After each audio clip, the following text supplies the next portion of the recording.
Hello and welcome to this Blue Cross Bowl edition of the WCS Sports Connection. I'm your co-host, Jimmy Qualls, and with me as always, my co-host, Tate Mathews. Tate, we didn't win one blue hat, we won two blue hats. This past weekend, fantastic time at the Blue Cross Bowl. But before we get into it, let's talk about some firsts that we had this year in the WCS Sports Conference. First time ever, 7 of 8 football teams get into the playoffs. First time ever, we have 3 in the semis. First time ever, we have 2 in the championship games. First time ever, we have multiple Mr. Football winners. And we had a representative in each category. And for the first time ever, we had 2 winners and 1 team go 15-0. First undefeated WCS Sports Conference team in history. That's pretty big. And I think probably for the last 8 to 10 years, everybody has kind of said that the gold standard of football in the mid-state, really the state, was Rutherford County. A lot of people call it the SEC of high school football here in the state of Tennessee. I'd say this year we made a strong case. I think that's changed. The power has shifted, I guess, a little bit southwest maybe, or west. Williamson County is definitely king of high school football in the state of Tennessee for 2015. 15-0 independence, that's never been done here. We've had other state championship teams before. 15-0, man. That's something really hard to do, and like we're going to talk about here in a little bit, really none of them were even close. They weren't even close, but not only that, you look at the teams and the caliber of teams they played to get, all right? First round, who do you get? 8-2 Cane Ridge. Second round, you play 11-1 Hendersonville. Third round, you get Hillsboro. Fourth round, you get the number 1 defense in 5A, Centennial. And then you get Sevier County in the championship game. So, I mean, it's not like that road was just laid out easy for Coach Blade and his group to just waltz through there. Those teams came in beating everybody pretty handedly and on their schedules, and they still averaged 42 points a game against that caliber of teams. Yeah, it is. It's unbelievable. They had the hardest draw, and I'm glad, and I think he is too, the way it ended up. But there is absolutely no doubt they're the best team in 5A, and there are a lot of people that think they might be the best in the state. You talk about a fundraiser. I think you talked about it earlier. Can you imagine if we could have a +1 Ravenwood versus Independence this Friday night? That'd be something. But they are. Brentwood Academy won the D2 AA game, and I'm not sure Independence can't beat them too. They were fun to watch, man. Well-oiled machine, and it's something that we've been watching for the past 3 years. And to see these guys come together and put it all together like that, it was fun to watch. It really was over almost as soon as it started on Friday night.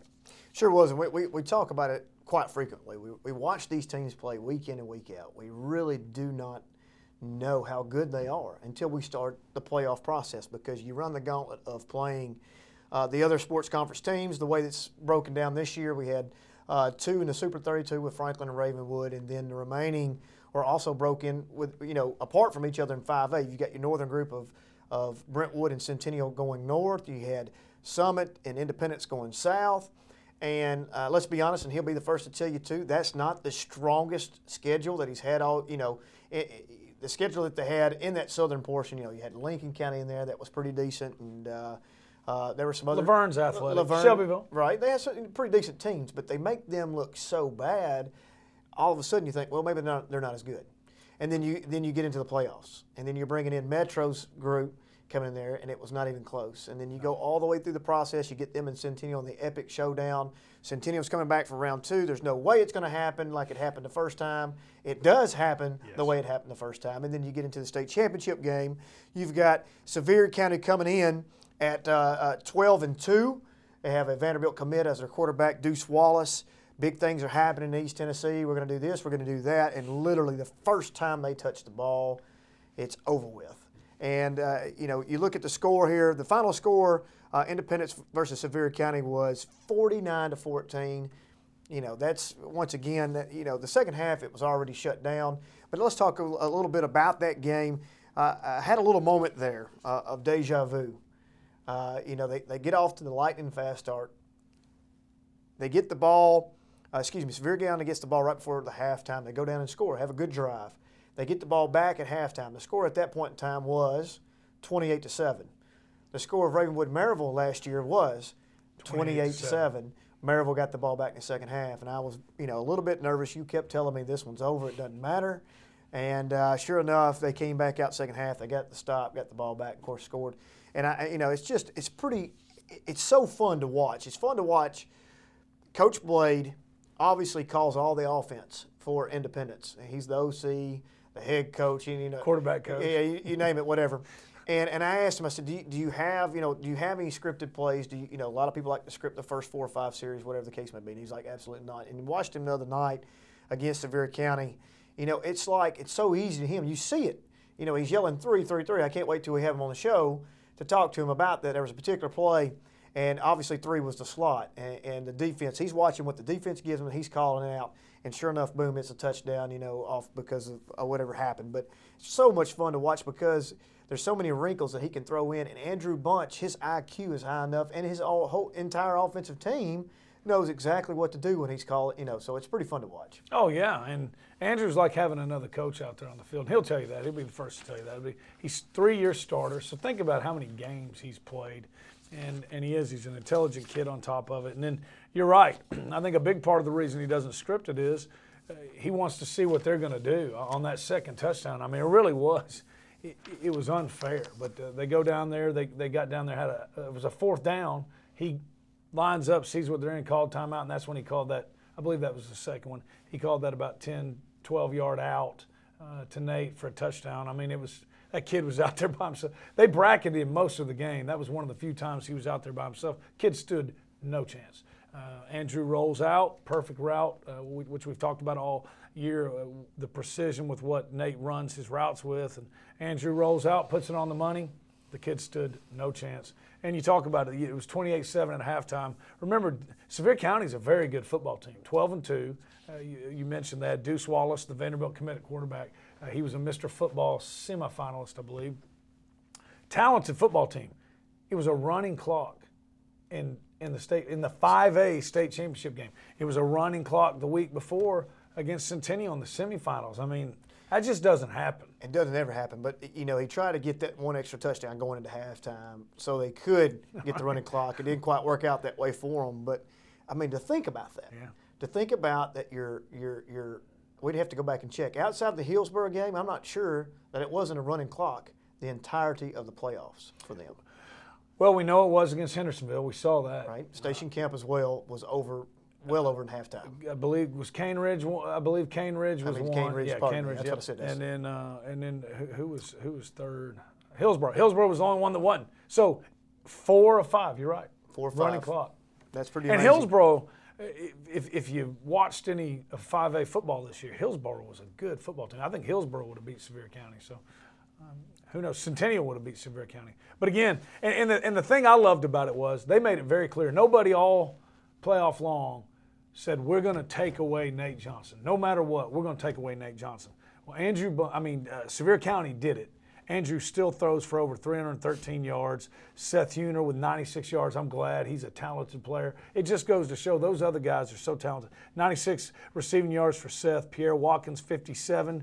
Daniel Wright, 71 out of the backfield, 2 touchdowns. He had 96 rushing yards. We talked about it earlier in the year. Daniel Wright, you put him on another offense, he's a guy who gets the ball 25, 30 times a game. He's a special guy. So it goes to show how unselfish all these guys were and also how special Andrew is. You can take away his best receiver. That's fine. He's going to get it to these other 4 or 5 guys. Same results.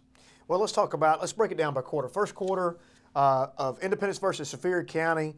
The score at the end of the first quarter, just to let people know that was not there, 21-0 at the end of the first quarter alone. Right at that point in time, I thought Pierre Watkins, Pierre was he's part of the receiving corps that hasn't gotten a lot of attention this year. Obviously, Nate Johnson gets a lot. Then you got Swayze, you got Huner, like you talk about. But Pierre Watkins comes in.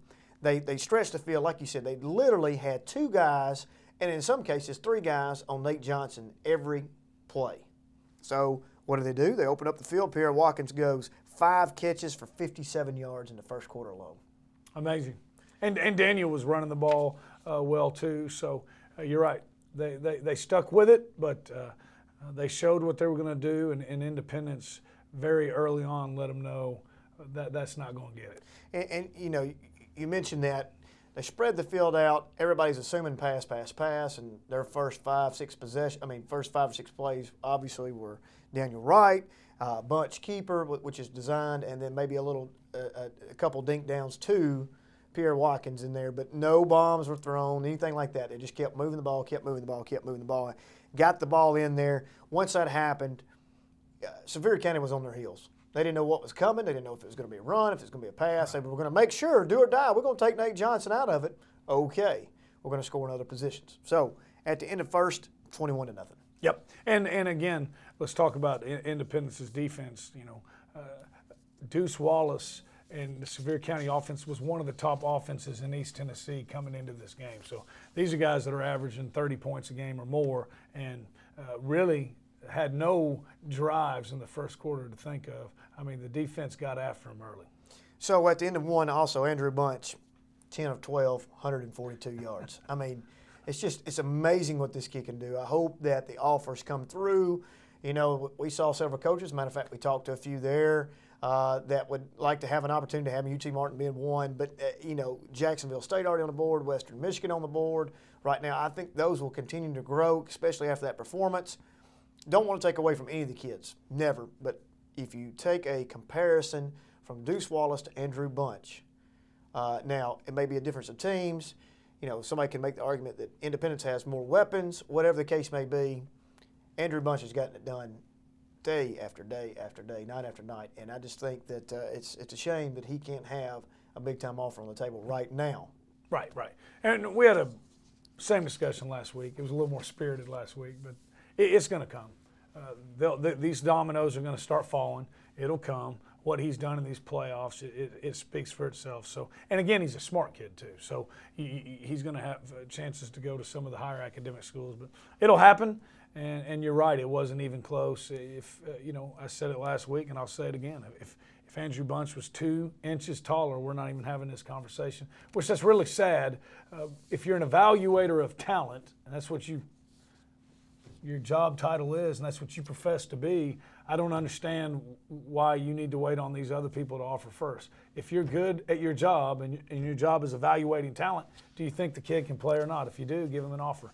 But it'll come, and I don't know where we ended up. I believe he ended up after this game with 3,600 passing yards. No, he missed 4.5 to 5 games.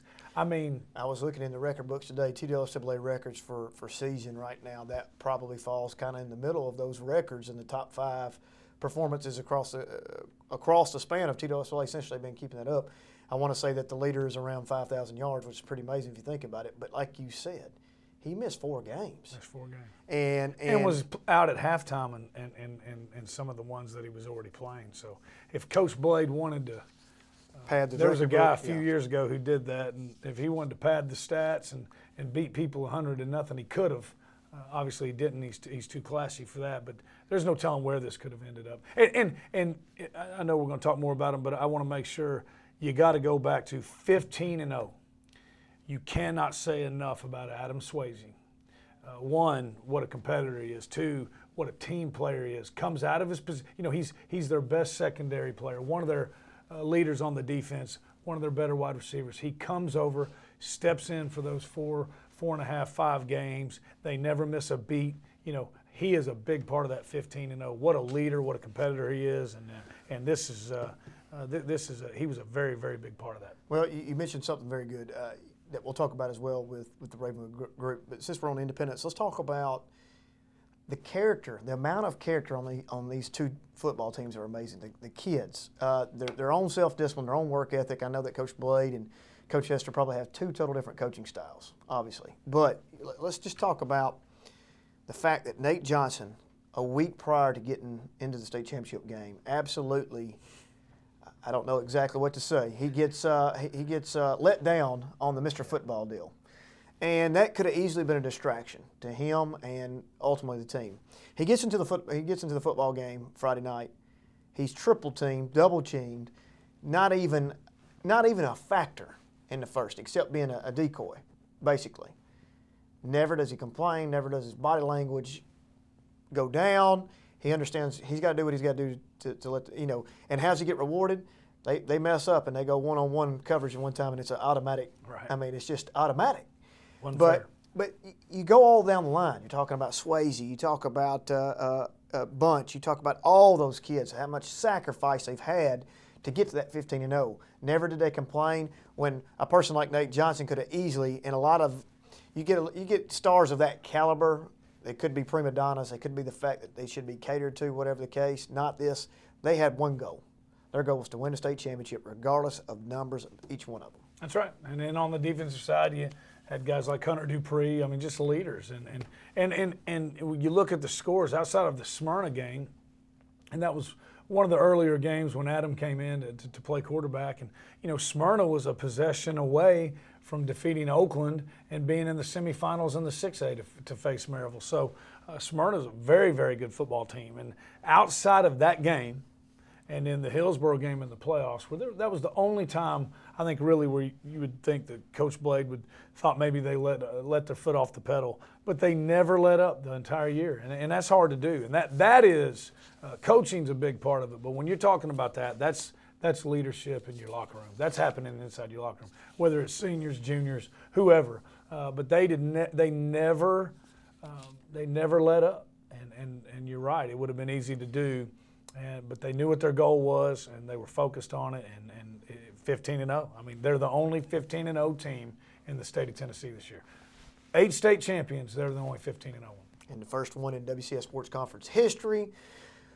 Could be up there. Argument could be made with several of the others, but probably the best football team that the WCS Sports Conference has ever had, arguably. The next team we're about to talk about obviously will be part of that argument. But I'm going to do the defensive stats real quick. You're talking about Hunter Dupree, who was the Blue Cross Bowl defensive MVP. He had 6 solo tackles, 3 assisted tackles for 9 total tackles. Also had an interception, big interception there for a 12-yard return. Montre Steele, also 8 solo tackles, 1 assist tackle for 9 tackles. Man, I mean, Adam Swayze, one of the few in 5A and 6A that we have that go both ways. Adam Swayze finishes with 4 solo tackles, 1 assisted tackle for 5 total tackles. Stribling, another great player. The offense completely overshadows how good the defensive side of the ball is. That's right. But, the old saying, offense sells tickets, defense wins championships. I don't know that they couldn't have outscored anybody they wanted to, but it makes you don't get 49-14 running clock unless you got a really good defense too. Before you give the offensive stats for the totals, I found an interesting stat. Total time of possession in the first half. Sevier County had 13 minutes. Indy had 11 minutes. The score was 28-7. Now, in that time of possession, I think that's almost fool's gold because that's probably the longest amount of time they have had had in a half. I need to go back and check the history books, the season books. But 11 minutes for them, that's just probably the closest they've had. 13 minutes and still 28-7. Yeah, and all you got to do is you see the rushing stats and you know what happened. They were taking the passing game away. But on the rushing side, Daniel Wright, 11 carries for 96 yards and a touchdown. Andrew Bunch, 73 rushing yards. Put that on top of his 313. He's almost 400 total yards. Again, we're talking about the state championship game. Okay, unbelievable. But those two rushed for over 150 yards. Andrew, as we mentioned, 20 of 29, 313 passing yards, 5 touchdowns. And then on the receiving end, Seth Huner with 5 catches for 96. Pierre Watkins, 5 catches for 57. Daniel Wright, another 71 receiving yards on 4 catches. Nate Johnson, 4 catches for 52 yards, but 2 of them were touchdowns. So, just a well-oiled machine, man. Fun to watch. They didn't give Nate much of a chance to return the ball. I wouldn't have either. But you want to be playing at your peak, playing at your best at the end of the season, and they did that. Something that goes also under the radar is the special teams of Independence. Never did a ball even land in the end zone on kickoffs. That's a weapon that a lot of people don't think. They're not going to get a chance to return any kickoff after Independent scores. That kind of just goes under the radar. It's just one of those things. But, just a fantastic job. Ask Maryville if they'd like to have that because that sure kind of, when you can't kick the ball in the end zone, you get some type of return. Obviously, that has to keep, Chris rolling. So then they have to pooch it, and then all of a sudden you get a short field. Right. There's a lot of things going on. But let's flip the script a little bit. Let's talk about the 6A championship. Congratulations to the Independence Eagles going 15-0, first WCS Sports Conference team in history, undefeated season, the 5A state champions. Awesome. Moving over to the 6A side, Maryville versus Ravenwood, round 2 after last year. Man, I'm telling you, if we were sitting here this time last year, we looked like we'd lost our puppy dogs. Scab had been ripped off. 35-34 was the final in overtime after Ravenwood goes for 2. I asked Coach Hester the other day, Thursday, I said, Coach Hester, I said, if you get the opportunity, he answered it before I even finished. He said, I'd go for 2 again. I go for 2 this weekend. I said, don't be doing that to me. Don't be doing that to me. But he didn't have the opportunity to go for 2 because of the fact that Maryville's defense, Ravenwood's defense absolutely shut down Maryville. Held them to 266 total yards. I don't know Maryville's stats for the rest of the season, but I guarantee you that they never got held under 400 the entire season, including Oakland. 266 total yards against Maryville, unbelievable. 44-game winning streak going into it. 11 state champions, and not many people gave them a chance. And I got to be honest, I'd have picked them, and I was for them, but now I did not. I felt a lot better about it last year than I did this year. But that defense came out. John Thompson, 10 tackles.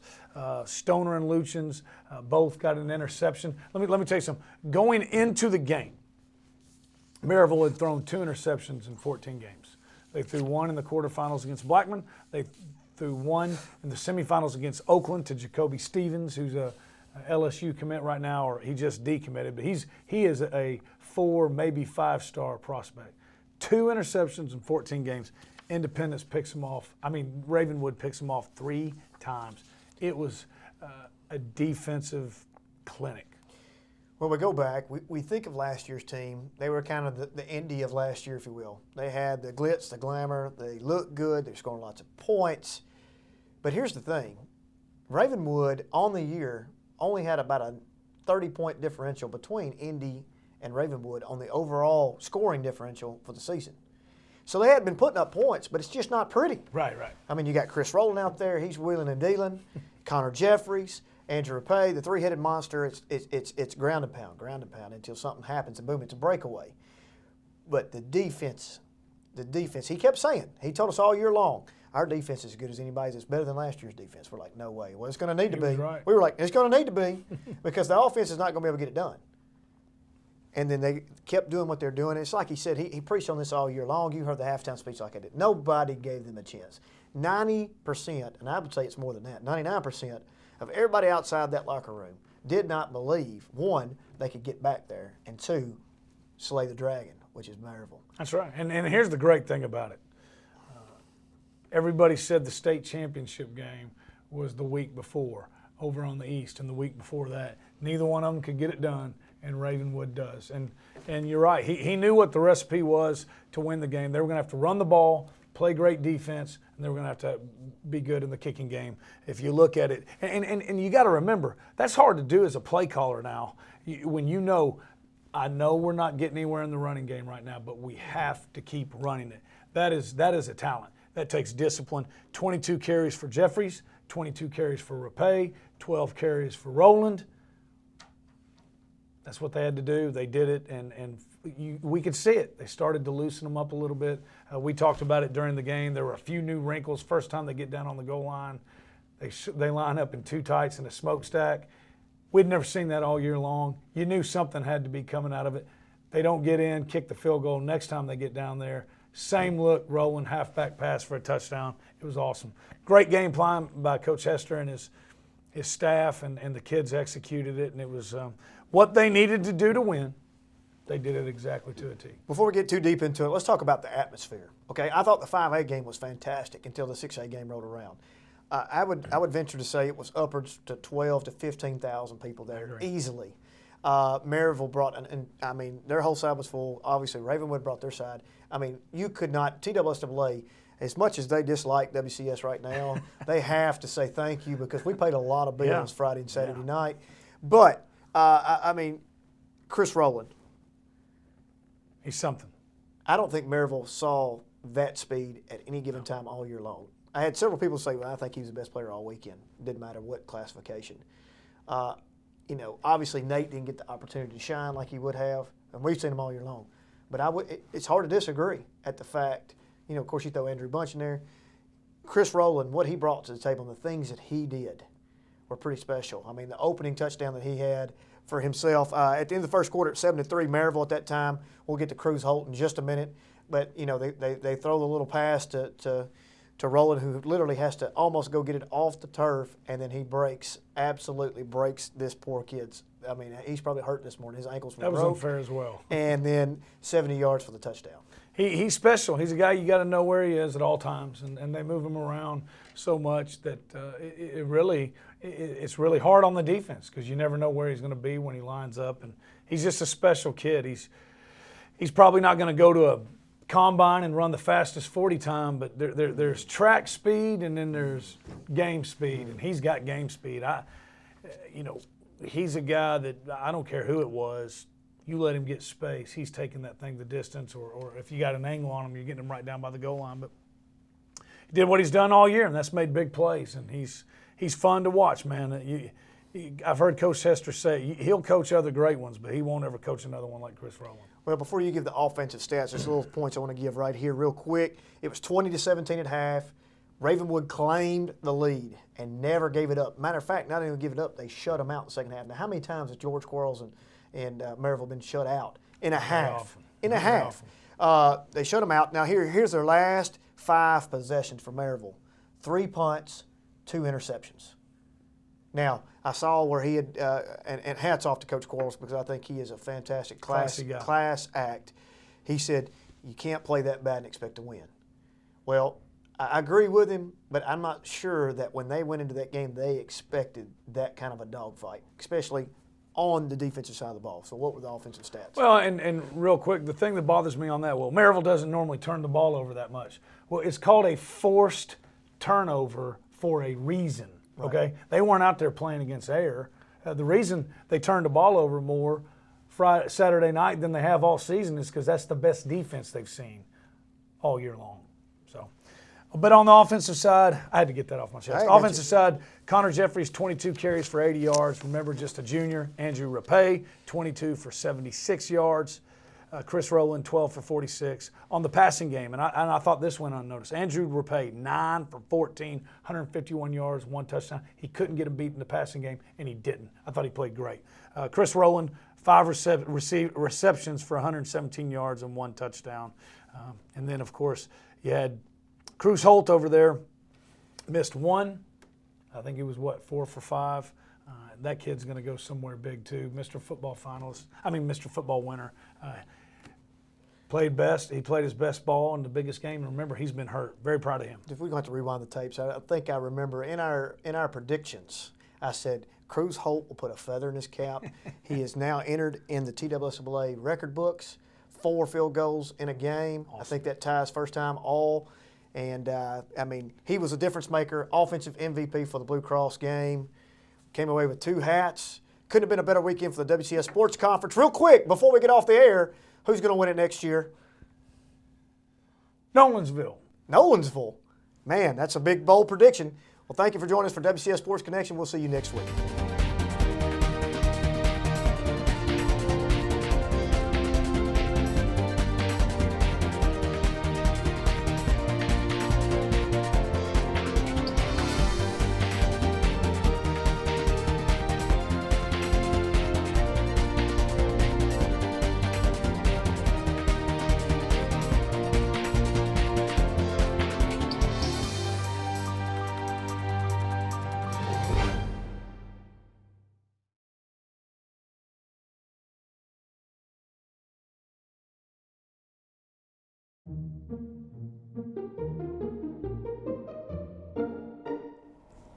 Cows by Gail Bunton Haddock.